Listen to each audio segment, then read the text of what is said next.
Hi hello ನಮಸ್ತೆ ಎಲ್ಲರಿಗೂ S P S media ಚಾನಲಿನ ಮತ್ತೊಂದು ವಿಡಿಯೋಗೆ ಸ್ವಾಗತ ಸುಸ್ವಾಗತ. ಸ್ನೇಹಿತರೆ, ಎಲ್ಲರೂ ಹೇಗಿದ್ದೀರಾ? ಎಲ್ಲರೂ ಚೆನ್ನಾಗಿದ್ದೀರಾ ಅಂದ್ಕೊಂಡಿದ್ದೀನಿ. ನಾನು ಕೂಡ ತುಂಬಾ ಚೆನ್ನಾಗಿದ್ದೀನಿ. ಎಲ್ಲರೂ ಚೆನ್ನಾಗಿದ್ದೀರಾ ಅಂದ್ಕೊಂಡು ಭಾವಿಸ್ಕೊಂಡು ಇವತ್ತಿನ ಒಂದು ವಿಡಿಯೋನ ಶುರು ಮಾಡಿಬಿಡೋಣ. ಇವತ್ತಿನ ಒಂದು ವಿಡಿಯೋದಲ್ಲಿ ಮೇಷರಾಶಿಯವರಿಗೆ ಸ್ನೇಹಿತರೆ, ಆಗಸ್ಟ್ 12ನೇ ತಾರೀಕು ಸಂಭವಿಸಲಿರುವಂತಹ ಈ ಸೂರ್ಯಗ್ರಹಣದ ದಿನದಿಂದ ಏನೆಲ್ಲ ಅದೃಷ್ಟವನ್ನು ನೋಡಲಿದ್ದೀರಿ, ಯಾವುದರ ಬಗ್ಗೆ ಎಚ್ಚರಿಕೆ ವಹಿಸಬೇಕು ಅನ್ನೋದನ್ನ ಕಂಪ್ಲೀಟಾಗಿ ತಿಳಿಸ್ಕೊಡ್ತಾ ಹೋಗ್ತೀನಿ. ಮೇಷರಾಶಿಯವರಿಗೆ ಇದನ್ನೆಲ್ಲ ಕಂಪ್ಲೀಟಾಗಿ ತಿಳ್ಕೋಬೇಕು. ಸಣ್ಣ ಪುಟ್ಟ ಪರಿಹಾರಗಳನ್ನೆಲ್ಲ ಫಾಲೋಅಪ್ ಮಾಡಬೇಕು ಅಂದರೆ ಎಲ್ಲೂ ಕೂಡ ವಿಡಿಯೋನ ಸ್ಕಿಪ್ ಮಾಡಬಾರ್ದು. ಅಂದರೆ ವಿಡಿಯೋನ ಕಟ್ ಮಾಡಿ ಓಡಿಸ್ಕೊಂಡು ಹೋಗಿ ನೋಡ್ತೀರಾ, ಇದು ಫುಲ್ ಇನ್ಫಾರ್ಮೇಷನ್ ಅರ್ಥ ಆಗಲ್ಲ. ಸೊ ಹಾಗಾಗಿ ಎಲ್ಲ ವಿಡಿಯೋದಲ್ಲೂ ತಿಳಿಸ್ತಾ ಇರ್ತೀನಿ. ಮೊದಲಿಂದ ಕೊನೆ ತನಕ ಸಂಪೂರ್ಣವಾಗಿ ವಿಡಿಯೋವನ್ನು ವಾಚ್ ಮಾಡಿ. ವಿಡಿಯೋದಲ್ಲಿ ಒಳ್ಳೆ ಮಾಹಿತಿ ಸಿಕ್ಕಿದ್ದಲ್ಲಿ, ಈ ವಿಡಿಯೋ ಯೂಸ್ಫುಲ್ ಅನಿಸಿದ್ದಲ್ಲಿ ವಿಡಿಯೋಗೆ ಲೈಕ್ ಮಾಡೋದನ್ನ ಮರ್ತಿದ್ರೆ ಲೈಕ್ ಮಾಡಿ. ಇನ್ನೂ ನನ್ನ ಚಾನಲ್ನ ಸಬ್ಸ್ಕ್ರೈಬ್ ಮಾಡ್ಕೊಂಡಿಲ್ಲ ಅಂದರೆ ಎಸ್ ಪಿ ಎಸ್ ಮೀಡಿಯಾಗೆ ಸಬ್ಸ್ಕ್ರೈಬ್ ಆಗಿ ನಿಮ್ಮ ಅಭಿಪ್ರಾಯಗಳನ್ನು ಕಮೆಂಟ್ ಬಾಕ್ಸಲ್ಲಿ ತಿಳಿಸಬಹುದು. ಯಾರೆಲ್ಲ ಸಬ್ಸ್ಕ್ರೈಬ್ ಮಾಡ್ಕೊಂಡಿದ್ದೀರಾ ಅವ್ರಿಗೆ ಥ್ಯಾಂಕ್ ಯು ಸೋ ಮಚ್ ಅಂತ ಹೇಳ್ತಾ ವಿಡಿಯೋದ ಕಡೆ ಗಮನ ಕೊಟ್ಬಿಡೋಣ. ಮೊದಲನೇದಾಗಿ ಸೂರ್ಯಗ್ರಹಣದ ಪ್ರಭಾವವನ್ನು ತಿಳಿಸ್ಕೊಡ್ತೀನಿ. ಆ ನಂತರ ಸ್ನೇಹಿತರೆ, ಮೇಷರಾಶಿಯವರು ಇಂದಿನಿಂದ ಯಾವುದರ ಬಗ್ಗೆ ಎಚ್ಚರಿಕೆ ವಹಿಸಬೇಕು, ಯಾವ ನಿರ್ಧಾರಗಳನ್ನು ತೆಗೆದುಕೊಳ್ಬೇಕು ಅನ್ನೋದನ್ನ ಕಂಪ್ಲೀಟಾಗಿ ಇದೇ ವಿಡಿಯೋದಲ್ಲಿ ತಿಳಿಸ್ಕೊಡ್ತಾ ಹೋಗ್ತೀನಿ. ಎಲ್ಲೂ ಕೂಡ ಸ್ಕಿಪ್ ಮಾಡಬೇಡಿ. 2026 ಆಗಸ್ಟ್ 12 ಬುಧವಾರದಂದು ಸಂಭವಿಸಲಿರುವಂತಹ ಸಂಪೂರ್ಣ ಸೂರ್ಯಗ್ರಹಣವು ಯುರೋಪ್, ಗ್ರೀನ್ಲ್ಯಾಂಡ್ ಮತ್ತು ರಷ್ಯಾದಲ್ಲಿ ಗೋಚರಿಸಲಿದೆ. ಆದರೆ ಇದು ಭಾರತದಲ್ಲಿ ಗೋಚರಿಸುವುದಿಲ್ಲ. ಭಾರತದಲ್ಲಿ ಕಾಣಿಸದ ಕಾರಣ ಇಲ್ಲಿ ಯಾವುದೇ ಸೂತಕ ಅಥವಾ ಧಾರ್ಮಿಕ ನಿಯಮಗಳು ಅನ್ವಯಿಸುವುದಿಲ್ಲ. ಆದರೂ ಜ್ಯೋತಿಷ್ಯದ ಪ್ರಕಾರ ಇದು ಎಲ್ಲ ರಾಶಿಗಳ ಮೇಲೆ ಸ್ವಲ್ಪ ಪ್ರಭಾವವನ್ನು ಬೀರಲಿದೆ. ಇನ್ನು ಸಾಕಷ್ಟು ಗ್ರಹಣದ ಮಹತ್ವ ಮತ್ತು ವಿವರಗಳ ಬಗ್ಗೆ ಹೇಳೋದಾದರೆ, ದಿನಾಂಕ ಮತ್ತು ಸಮಯವನ್ನು ಕೇಳ್ತಿದ್ದೀರಾ. ಆಗಸ್ಟ್ 12, 2026 ಬುಧವಾರದ ದಿನ ಸ್ನೇಹಿತರೆ ಸೂರ್ಯಗ್ರಹಣ ಇದೆ. ಇನ್ನು ಗೋಚರತೆ ಭಾರತದಲ್ಲಿ ಗೋಚರಿಸುವುದಿಲ್ಲ ಸ್ನೇಹಿತರೆ. ಇನ್ನು ಯುರೋಪ್, ಐಸ್ಲ್ಯಾಂಡ್ ಮತ್ತು ಗ್ರೀನ್ಲ್ಯಾಂಡ್ ಮತ್ತು ರಷ್ಯಾದ ಕೆಲವು ಭಾಗಗಳಲ್ಲಿ ಕಾಣಿಸುತ್ತದೆ. ಸೂತಕ ಕಾಲ ಭಾರತದಲ್ಲಿ ಗ್ರಹಣ ಕಾಣಿಸದ ಕಾರಣ ಯಾವುದೇ ಸೂತಕವಿಲ್ಲ ಎಂದು ಹೇಳಲಾಗುತ್ತದೆ. ಧಾರ್ಮಿಕ ಆಚರಣೆಗಳು ನಿರ್ಬಂಧ ಇಲ್ಲಿ ಯಾವುದೇ ಇರುವುದಿಲ್ಲ. ಯಾಕಂದರೆ ಸ್ವಲ್ಪ ರಾಶಿಗಳ ಮೇಲೆ ಸ್ನೇಹಿತರೆ ಪ್ರಭಾವವನ್ನು ಬೀರಲಿದೆ ಅಂತಲೇ ಹೇಳ್ಬೋದು. ಅದು ಶುಭ ಪ್ರಭಾವ ಆಗಬಹುದು, ಅಶುಭ ಪ್ರಭಾವ ಆಗಬಹುದು. ಇನ್ನು ಜ್ಯೋತಿಷ್ಯದ ದೃಷ್ಟಿಕೋನದಿಂದ ಕರ್ಕಟಕ ರಾಶಿಯಲ್ಲಿ ಗ್ರಹಣ ಸಂಭವಿಸಲಿದೆ. ಅಂದರೆ ಕಟಕ ರಾಶಿಯಲ್ಲಿ ಇದು ಎಲ್ಲ 12 ರಾಶಿಗಳ ಜನರ ಜೀವನದ ಮೇಲೆ, ಭಾವನೆಗಳು ಮತ್ತು ಆರ್ಥಿಕ ಸ್ಥಿತಿಯ ಮೇಲೆ ಪ್ರಭಾವ ಬೀರಬಹುದು. ಕೆಲವು ರಾಶಿಗಳಿಗೆ ಶುಭ ಫಲವಿದ್ದರೆ ಇನ್ನು ಕೆಲವು ರಾಶಿಗಳು ಎಚ್ಚರಿಕೆ ವಹಿಸಬೇಕಾಗುತ್ತದೆ ಸ್ನೇಹಿತರೆ. ಸೊ ಹಾಗಾಗಿ ಸೂರ್ಯಗ್ರಹಣದ ಸಮಯದಲ್ಲಿ ಮೇಷರಾಶಿಯವರಿಗೆ ಇಂದಿನಿಂದ ಯಾವುದರ ಬಗ್ಗೆ ಎಚ್ಚರಿಕೆ ವಹಿಸಬೇಕು, ಏನೆಲ್ಲ ಅದೃಷ್ಟದ ಫಲಗಳನ್ನು ಗಳಿಸಲಿದ್ದೀರಿ ಅನ್ನೋದನ್ನ ಕಂಪ್ಲೀಟಾಗಿ ತಿಳಿಸ್ಕೊಡ್ತಾ ಹೋಗ್ತೀನಿ. ಎಲ್ಲೂ ಕೂಡ ವಿಡಿಯೋನ ಸ್ಕಿಪ್ ಮಾಡ್ದೇ ಕೊನೆ ತನಕ ವಾಚ್ ಮಾಡಿ ಸ್ನೇಹಿತರೆ, ಸಂಪೂರ್ಣ ಮಾಹಿತಿ ಸಿಗಲಿದೆ. ಜೊತೆಗೆ ಈ ದಿನ ಏನೆಲ್ಲ ಪರಿಹಾರವನ್ನು ಮಾಡಬೇಕು ಅನ್ನೋದು ಕೂಡ ತಿಳಿಸ್ಕೊಡ್ತೀನಿ. ಈ ಪರಿಹಾರವನ್ನು ಮಾಡಿದ್ದಲ್ಲಿ ಕಷ್ಟ ಸಮಸ್ಯೆ ಏನೇ ಇದ್ದರೂ ಕೂಡ ನಿವಾರಣೆಯಾಗಲಿದೆ. ಹೌದು, ಮೇಷರಾಶಿಯವರಿಗೆ ಸ್ನೇಹಿತರೆ ಇದೇ ಆಗಸ್ಟ್ 12ರಿಂದ ಸಾಕಷ್ಟು ಬದಲಾವಣೆ, ಗ್ರಹಗಳ ಸಂಚಾರ ಹೇಗಿರಲಿದೆ, ಅದರ ಪ್ರಭಾವ ಹೇಗಿರಲಿದೆ ಅನ್ನೋದನ್ನ ಮೊದಲನೇದಾಗಿ ನೋಡೋಣ. ಬಲಕ್ಕಿಂತ ಸೈರಣೆ ಮೇಲು ಅಂತಲೇ ಹೇಳ್ಬೋದು. ನಿಮ್ಮ ಎಂದಿನ ಆಕ್ರಮಣಕಾರಿ ಧೋರಣೆಯನ್ನು ಬಿಟ್ಟು ರಾಜತಾಂತ್ರಿಕತೆಯ ಮೂಲಕ ಅನಿರೀಕ್ಷಿತ ವೃತ್ತಿಪರ ಅಡೆತಡೆಗಳನ್ನು ಎದುರಿಸಿ ಮುಂದುವರೆದಿರುವ ಶನಿಯ ಪ್ರಭಾವದಿಂದ ವಿಳಂಬಗಳು, ಕಟ್ಟಿಟ್ಟ ಬುತ್ತಿ ಅಂತಲೇ ಹೇಳ್ಬೋದು. ಯಾವುದೇ ಶುಭ ಕಾರ್ಯ ಆಗಲಿ, ಯಾವುದೇ ವ್ಯಾಪಾರ ವ್ಯವಹಾರದಲ್ಲಿ ಸ್ವಲ್ಪ ಅಡಚಣೆಯನ್ನು ನೋಡಲಿದ್ದೀರಿ ಇಂದಿನಿಂದ. ಹಾಗಾಗಿ ಯೋಚಿಸಿ ತೆಗೆದುಕೊಂಡ ನಿರ್ಧಾರಗಳೇ ನಿಮಗೆ ಹೆಚ್ಚು ಪ್ರಯೋಜನಕಾರಿಯಾಗಲಿದೆ. ಇನ್ನು ನಿಮ್ಮ ಸಂಪತ್ತನ್ನು ಕಾಪಾಡಿಕೊಳ್ಬೇಕಾಗುತ್ತದೆ. ನೀವೇನು ಸಂಗ್ರಹ ಮಾಡಿ ಇಟ್ಟಿರ್ತೀರ ಸಂಪತ್ತನ್ನು, ಅದನ್ನು ಸ್ವಲ್ಪ ಕಾಪಾಡಿಕೊಳ್ಳಿ. 6ನೇ ಮನೆಯಲ್ಲಿ ಶುಕ್ರನು ನೀಚನಾಗಿರುವುದರಿಂದ ಅನಿರೀಕ್ಷಿತ ಸಾಲಗಳು ಅಥವಾ ಕೂಡಿಟ್ಟ ಹಣದ ವಿಚಾರದಲ್ಲಿ ವಿವಾದಗಳು ಎದುರಾಗಬಹುದು. ಅನಾವಶ್ಯಕ ಐಷಾರಾಮಿ ಖರ್ಚುಗಳು ಮತ್ತು ಸಾಂಘಿಕ ಹಣಕಾಸಿನ ಮೇಲೆ ಬಿಗಿ ಹಿಡಿತವಿರಲಿ. ಇನ್ನು ಆಂತರಿಕ ಶಾಂತಿಯನ್ನು ಕಾಪಾಡಿಕೊಳ್ಳಿ. ಪ್ರಬಲ ಗ್ರಹಗಳು 4ನೇ ಮನೆಯಲ್ಲಿ ದಟ್ಟಣೆ ತೋರುತ್ತಿರುವುದರಿಂದ ಮನೆ ಜೀವನವು ಭಾರವೆನಿಸಬಹುದು. ಮೇಷರಾಶಿಯವರಿಗೆ ಕುಟುಂಬ ಸದಸ್ಯರೊಂದಿಗೆ ಜಗಳವಾಡಿ ಗೆಲ್ಲುವುದಕ್ಕಿಂತ ನಿಮ್ಮ ಭಾವನಾತ್ಮಕ ನೆಮ್ಮದಿ ಮತ್ತು ಶಾಂತಿಯುತ ವಾತಾವರಣ ಹೆಚ್ಚು ಪ್ರಾಮುಖ್ಯತೆಯನ್ನು ನೀಡಲಿದೆ. ಇನ್ನು ನಿಮ್ಮ ಸಂಪರ್ಕ ಜಾಲವನ್ನು ಬಳಸಿ. ನಿಮ್ಮ 11ನೇ ಮನೆಯಲ್ಲಿ ರಾಹುವಿನ ಸಂಚಾರವು ಮುಂದುವರಿದಿರುವುದರಿಂದ ಅನಿರೀಕ್ಷಿತ ಧನಲಾಭ ಹಾಗೂ ಹಿರಿಯ ಸಹೋದರರಿಂದ ಅಮೂಲ್ಯ ಬೆಂಬಲ ಸಿಗಲಿದೆ. ವೈಯಕ್ತಿಕ ಪ್ರಯತ್ನಗಳು ನಿಧಾನವಾದಾಗ ಈ ಸಾಮಾಜಿಕ ಸಂಪರ್ಕಗಳು ಸಹಾಯವನ್ನು ಪಡೆದುಕೊಳ್ಳಿ ಸ್ನೇಹಿತರೆ. ಒಟ್ಟಾರೆಯಾಗಿ ಹೇಳಬೇಕು ಅಂದರೆ ಮೇಷರಾಶಿಯವರಿಗೆ ಆಗಸ್ಟ್ ತಿಂಗಳು ನಿಮ್ಮ ತೀವ್ರ ಸ್ವಾತಂತ್ರ್ಯ, ಪ್ರೀತಿ ಮತ್ತು ಸಹಜ ಉತ್ಸಾಹಕ್ಕೆ ದೊಡ್ಡ ಪರೀಕ್ಷೆಯಾಗಿದೆ. ತಕ್ಷಣದ ಕ್ರಮಕ್ಕಿಂತ ತಾಳ್ಮೆಯು ಅತ್ಯಗತ್ಯವೆಂದು ಪ್ರಮುಖ ಬದಲಾವಣೆಗಳು ಅಲೆಬೇಡುತ್ತದೆ. ನಿಮ್ಮ ರಾಶಿಯ ಅಧಿಪತಿಯಾದ ಮಂಗಳನು ನಿಮಗೆ ಧೈರ್ಯ ಮತ್ತು ಸಂವಹನವನ್ನು ಹೆಚ್ಚಿಸಲು ವೇಗವಾಗಿ ಚಲಿಸುವುದರಿಂದ ನೀವು ಮುಂದೆ ನುಗ್ಗಿ ಅಡಚಣೆಗಳನ್ನು ಗೆಲ್ಲುವ ಪ್ರಬಲ ಬಲವನ್ನು ಅನುಭವಿಸಲಿದ್ದೀರಿ. ಆದಾಗ್ಯೂ ನಿಮ್ಮ 12ನೇ ಮನೆಯಲ್ಲಿ ಮುಂದುವರೆದಿರುವಂತಹ ಏಳೀನಾಟಿ ಶನಿಯ ಮೊದಲ ಹಂತದ ತೀವ್ರ ಹಿನ್ನೆಲೆಯು ಗುಪ್ತ ವಿಳಂಬಗಳು, ಏಕಾಂಗಿತನ ತರುವಂತಹ ಖರ್ಚುಗಳು ಮತ್ತು ಅನಿರೀಕ್ಷಿತ ಅಡೆತಡೆಗಳನ್ನು ಸೃಷ್ಟಿಸಿ ನಿಮ್ಮ ಎಂದಿನ ನೇರವಾದಂತಹ ಧೋರಣೆಗೆ ಸವಾಲನ್ನು ಒಡ್ಡುತ್ತಿದೆ. ಈ ತಿಂಗಳು ನಿಮ್ಮ ಉಗ್ರ ಮುನ್ನುಗ್ಗುವಿಕೆಯನ್ನು ಸ್ನೇಹಿತರೆ ಭಾವನಾತ್ಮಕ ಸ್ಥೈರ್ಯದೊಂದಿಗೆ ಸಮತೋಲನಗೊಳಿಸಬೇಕಾಗುತ್ತದೆ. ವಿಶೇಷವಾಗಿ ನಿಮ್ಮ ಮನೆ ಮತ್ತು ಕುಟುಂಬ ಜೀವನದ ಸುತ್ತ ಬಿಗುವಿನ ವಾತಾವರಣ ಹೆಚ್ಚಾದಾಗ ಇದು ಹೆಚ್ಚು ಪ್ರಾಮುಖ್ಯವಾಗುತ್ತದೆ. ಆಳವಾಗಿ ಬೇರೂರಿರುವಂತಹ ಜವಾಬ್ದಾರಿಗಳು ಭಾರವೆನಿಸಿದರೂ ನಿಮ್ಮ ಸಾಮಾಜಿಕ ವಲಯಗಳು ಮತ್ತು ಹಿರಿಯ ಸಹೋದರರಿಂದ ಸಿಗುವಂತಹ ಅದ್ಭುತ ಬೆಂಬಲವು ನಿಮಗೆ ಅಗತ್ಯವಿರುವ ಆಸರೆಯನ್ನು ನೀಡುತ್ತದೆ. ಈ ಬೇಡಿಕೆಯ ಅವಧಿಯನ್ನು ನಿಧಾನವಾಗಿ ಹೆಜ್ಜೆ ಇಡುವ ಮೂಲಕ ಕಾರ್ಯತಂತ್ರದ ಸಂವಹನದ ಮೇಲೆ ಗಮನ ಹರಿಸಿ ಮತ್ತು ಅಗತ್ಯವಿರುವ ಆಂತರಿಕ ಬೆಳವಣಿಗೆಯನ್ನು ಸ್ವೀಕರಿಸುವ ಮೂಲಕ ಎದುರಿಸಿ.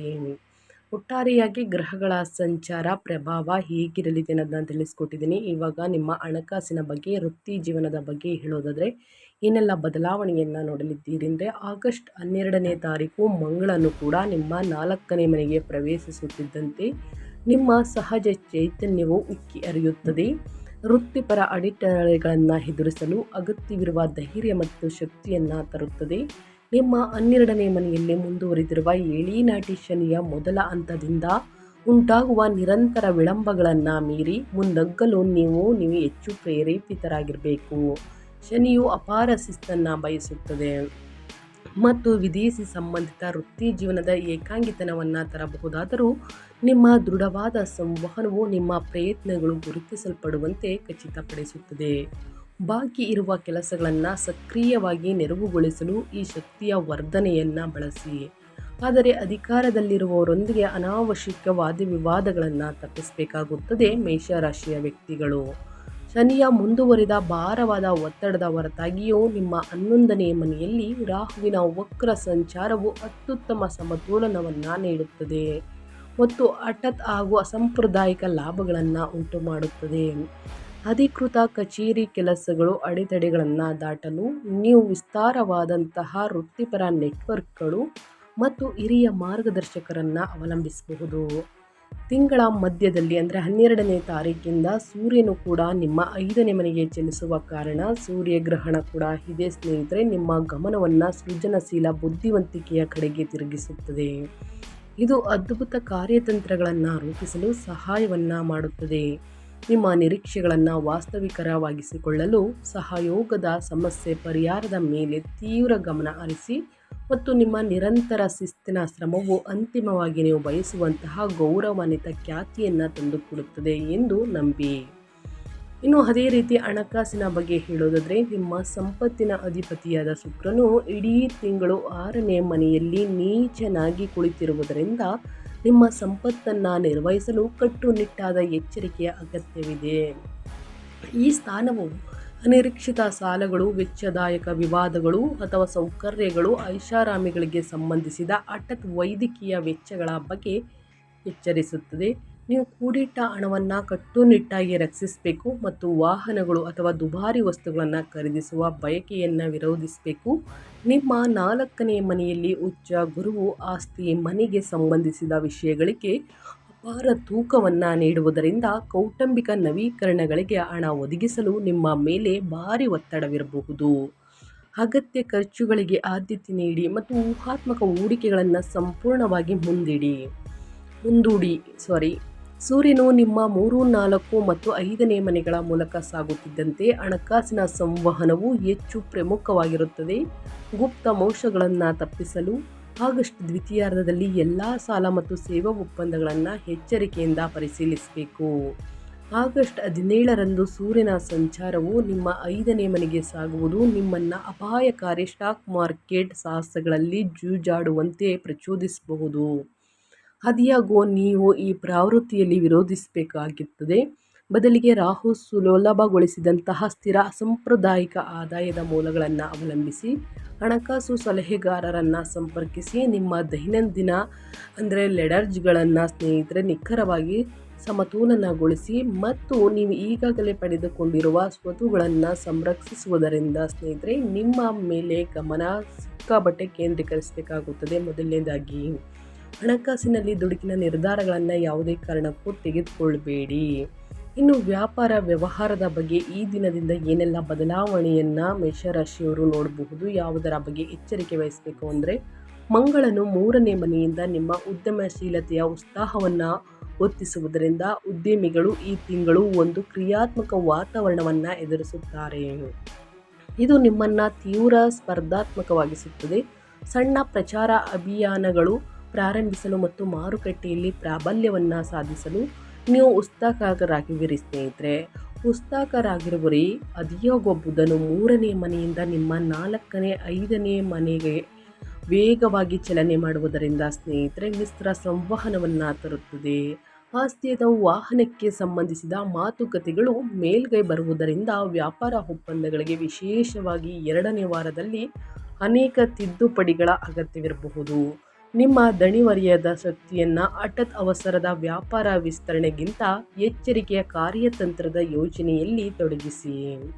11ನೇ ಮನೆಯಲ್ಲಿ ಸ್ನೇಹಿತರೆ ರಾಹುವಿನ ಇರುವುದರಿಂದ ಆದಾಯಕ್ಕೆ ಅನಿರೀಕ್ಷಿತ ಮಾರ್ಗಗಳು ಸೃಷ್ಟಿಯಾಗಿರುವುದರಿಂದ ಹಣಕಾಸಿನ ನೆಟ್ವರ್ಕಿಂಗ್ ನಿಮ್ಮ ಪ್ರಬಲ ಆಸ್ತಿಯಾಗಿ ಉಳಿದಿದೆ. ಅಸಾಂಪ್ರದಾಯಿಕ ಮಾರುಕಟ್ಟೆಗಳು ಅಥವಾ ವಿದೇಶಿ ಗ್ರಾಹಕರೊಂದಿಗೆ ವ್ಯವಹರಿಸುವುದು ಕಾರ್ಯಾಚರಣೆಯ ಅಡಚಣೆಗಳನ್ನು ಸರಿದೂಗಿಸುವ ಹಠಾತ್ ವ್ಯಾಪಾರ ಬೆಳವಣಿಗೆಯನ್ನು ತರಬಹುದು. ಮೇಲ್ಗೈ ಅಡಿಯಲ್ಲಿ ಸವಾಲುಗಳು ಅಡಗಿರುವುದರಿಂದ ಪಾಲುದಾರಿಕೆಗಳ ಬಗ್ಗೆ ಎಚ್ಚರವಿರಲಿ. ಪ್ರಮುಖ ಗ್ರಾಹಕರು ಅಥವಾ ಸಾರ್ವಜನಿಕ ವ್ಯವಹಾರಗಳೊಂದಿಗೆ ತಪ್ಪು ಗ್ರಹಿಕೆಗಳು ನೀವು ರಾಜಿ ಮಾಡಿಕೊಳ್ಳುವಂತೆ ಮಾಡಬಹುದು. ಪ್ರಮುಖ ಒಪ್ಪಂದಗಳನ್ನು ಕಾಪಾಡಿಕೊಳ್ಳಲು ಸ್ವಲ್ಪ ಹಮ್ಮನ್ನು ನೀವು ಬಿಡಬೇಕಾಗುತ್ತದೆ. ಹೆಚ್ಚು ಏರಿಳಿತಗೊಳ್ಳುವಂತಹ ವಾಣಿಜ್ಯ ಪರಿಸರದಲ್ಲಿ ನಿಮ್ಮ ದೀರ್ಘಕಾಲೀನ ವ್ಯಾಪಾರ ಗುರಿಗಳು ಸುರಕ್ಷಿತವಾಗಿರುವುದನ್ನು ಖಚಿತಪಡಿಸಿಕೊಳ್ಳಲು ವಿವಾದಗಳನ್ನು ತ್ವರಿತವಾಗಿ ಮಧ್ಯಸ್ಥಿಕೆ ವಹಿಸಲು ನಿಮ್ಮ ತೀಕ್ಷ್ಣವಾದ ಬುದ್ಧಿವಂತಿಕೆಯನ್ನು ಬಳಸಿ. ವ್ಯಾಪಾರ ವ್ಯವಹಾರ ಹಣಕಾಸಿನಲ್ಲಿ ವೃತ್ತಿ ಜೀವನದಲ್ಲಿ ಮೇಷರಾಶಿಯವರು ಸೂರ್ಯಗ್ರಹಣದ ಸಮಯದಿಂದ ಏನೆಲ್ಲ ಬದಲಾವಣೆಗಳು ಕಂಡು ಬರಲಿದೆ, ಯಾವುದರ ಬಗ್ಗೆ ಮುಂದಿನ ದಿನಗಳಲ್ಲೂ ಕೂಡ ಎಚ್ಚರಿಕೆ ವಹಿಸಬೇಕು ಅನ್ನೋದನ್ನ ಕಂಪ್ಲೀಟಾಗಿ ತಿಳಿಸ್ಕೊಟ್ಟಿದ್ದೀನಿ. ಇದರಲ್ಲಿ ಏನೇ ಡೌಟ್ಸ್ ಇದ್ದರೂ ಕೂಡ ಕಮೆಂಟ್ ಮಾಡಿ, ಖಂಡಿತವಾಗಿಯೂ ಆನ್ಸರ್ ಮಾಡ್ತೀನಿ ಅಂತ ಹೇಳ್ತಾ, ಇನ್ನು ಮೇಯ್ನ್ ಆಗಿ ಈ ದಿನದಿಂದ ನಿಮ್ಮ ಹೆಲ್ತ್ ಬಗ್ಗೆ ಹೇಳೋದಾದರೆ 12ನೇ ಮನೆಯಲ್ಲಿ ಶನಿಯ ದೀರ್ಘಕಾಲದ ಬಳಲಿಕೆ ಮತ್ತು ನಿದ್ರೆಹೀನತೆಯ ಸಾಧ್ಯತೆಯನ್ನು ತರುವುದರಿಂದ ನಡೆಯುತ್ತಿರುವ ಏಳಿನಾಟಿ ಶನಿಯ ಮೊದಲ ಹಂತದಿಂದ ನೀವು ದೈಹಿಕ ಶಕ್ತಿಯು ಮೂಲಭೂತವಾಗಿ ಪರೀಕ್ಷಿಸಲ್ಪಡುತ್ತದೆ. ನೀವು ಒಟ್ಟಾರೆ ಯೋಗಕ್ಷೇಮದ ಮೇಲೆ ಪರಿಣಾಮ ಬೀರುವ ದೀರ್ಘಕಾಲದ ಏಕಾಂಗಿತನ ಮತ್ತು ಆಳವಾದ ದುಃಖದ ಭಾವನೆಯನ್ನು ನೀವು ಅನುಭವಿಸಬಹುದು.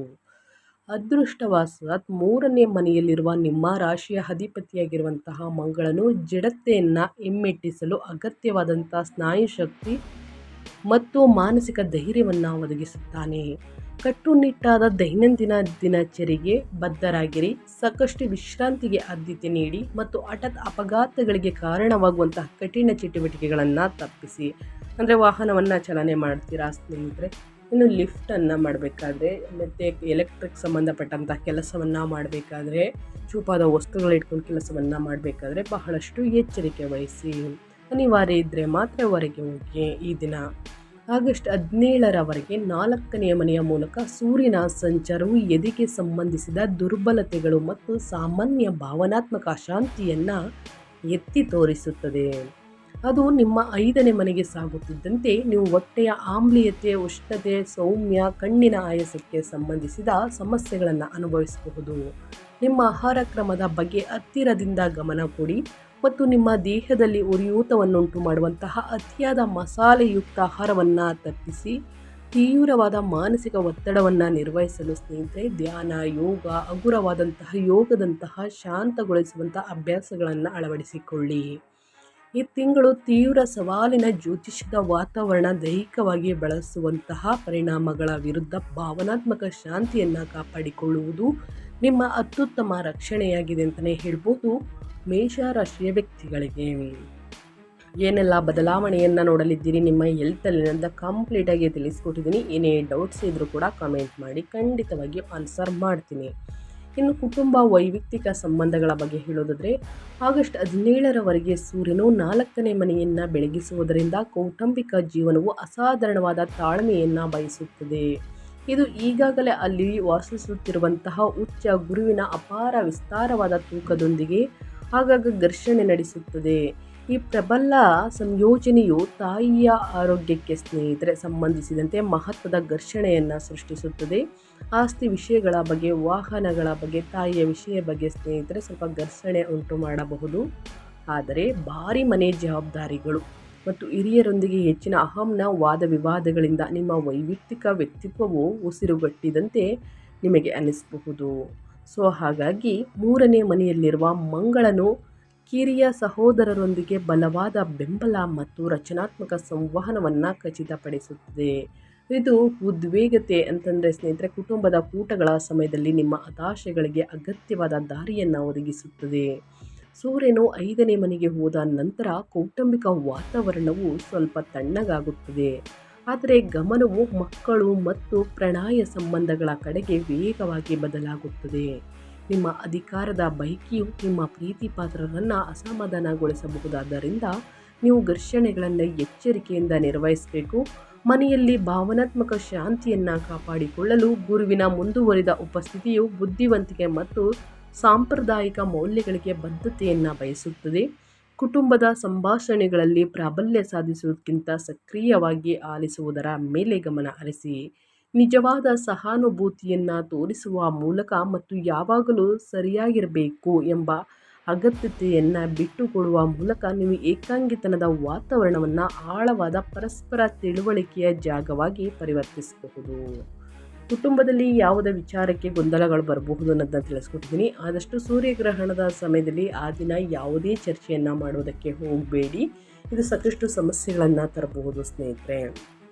ಇನ್ನು ಯಾವುದೇ ನಿರ್ಧಾರಗಳನ್ನು ಅಂತಿಮವಾಗಿ ತೆಗೆದುಕೊಳ್ಬೇಡಿ. ಇನ್ನು ವಿದ್ಯಾಭ್ಯಾಸದ ಬಗ್ಗೆ ಹೇಳೋದಾದರೆ ವಿದ್ಯಾರ್ಥಿಗಳಿಗೆ ಉಚ್ಚ ಗುರುವು 4ನೇ ಮನೆಯಲ್ಲಿ ನಿರೀಕ್ಷೆಗಳನ್ನು ವಿಸ್ತರಿಸುವುದರಿಂದ ವಿದ್ಯಾರ್ಥಿಗಳು ತೀವ್ರ ಬೌದ್ಧಿಕ ಒತ್ತಡವನ್ನು ಎದುರಿಸುತ್ತಾರೆ. ಇದು ಮೂಲಭೂತ ಅಧ್ಯಯನಗಳಲ್ಲಿ ಮೇಲ್ಗೈ ಸಾಧಿಸಲು ನಿಮ್ಮನ್ನು ಒತ್ತಾಯಿಸುತ್ತದೆ. ಆದಾಗ್ಯೂ 6ನೇ ಮನೆಯಲ್ಲಿರುವ ನೀಚ ಶುಕ್ರನು ಹಲವಾರು ಗಮನ ಹರಿಸಲಾಗದಂತೆ ಮಾಡುವ ವಿಷಯಗಳನ್ನು ಸೃಷ್ಟಿಸುತ್ತಾನೆ. ನಿಮ್ಮನ್ನು ಸಣ್ಣ ಪುಟ್ಟ ಅಂದರೆ ಸ್ನೇಹಿತರೆ ವಾದ ವಿವಾದಗಳು, ಸ್ಪರ್ಧಾತ್ಮಕ ಆತಂಕಗಳು, ಬೋಧನೆ ಶುಲ್ಕದ ಬಗ್ಗೆ ಹಣಕಾಸಿನ ಚಿಂತೆಗಳಿಗೆ ಎಳೆದು ತರಬಹುದು. ಯಾವುದೇ ಅಡೆತಡೆಗಳಿಂದ ನಿಮ್ಮ ಅಧ್ಯಯನದ ಸಮಯವನ್ನು ನೀವು ಉಗ್ರವಾಗಿ ರಕ್ಷಿಸಬೇಕು.